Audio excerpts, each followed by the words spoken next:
There are important terms to remember when you are going to, or when we are talking about the standard form of a polynomial. The first term we're going to remember is this, what we call leading term. Leading term ay two words ni. Leading term is first term in the standard form of a polynomial. So, for example, naa kay 2x to the 4th plus 3x cubed plus 2x plus 4. So, kanang gauna ni mo diyang term, kani, muna siya gitawag og leading term. The second is ang gitawag og leading coefficient. Leading coefficient. Kani pud si leading coefficient, this is numerical coefficient of the leading term.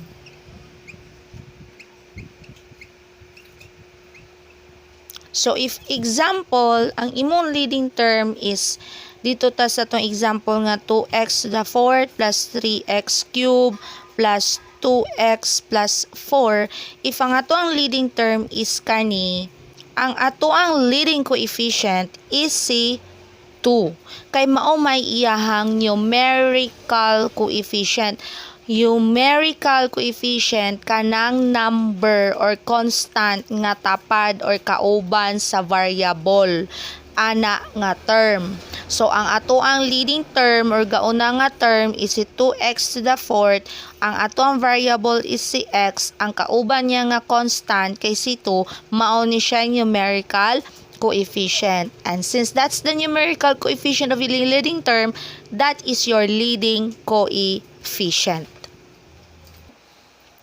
The next is degree of the polynomial. So when we're talking again of degree, ang gipasabot ni degree is of course the exponent. So when you're talking about degree of the polynomial, it is the exponent if isa ra kabok ang variable or sum of exponents if daghan ang variable nga naa sa ato nga leading term. Exponent or sum of exponents of the variable in the leading term. For example, mayroon dito. 3x squared y cubed plus 3x plus y squared minus 2xy minus 4.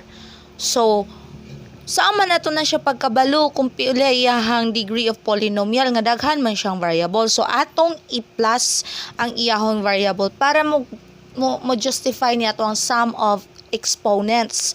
So kana 2 ug 3 pila man na, so that is 5. Kana 5 ni. Kani pod 1 ra man hindi then 2 ni siya, so kana 3. Kani 1 and 1 2 ra na.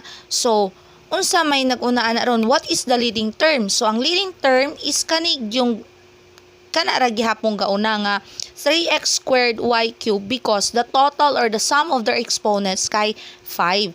Nya kaning usa kay 3 raman. So naa na siya sa standard form kay gapasunod naman ang iyahang degree of their degree of the terms or ang iyahang total sa exponents.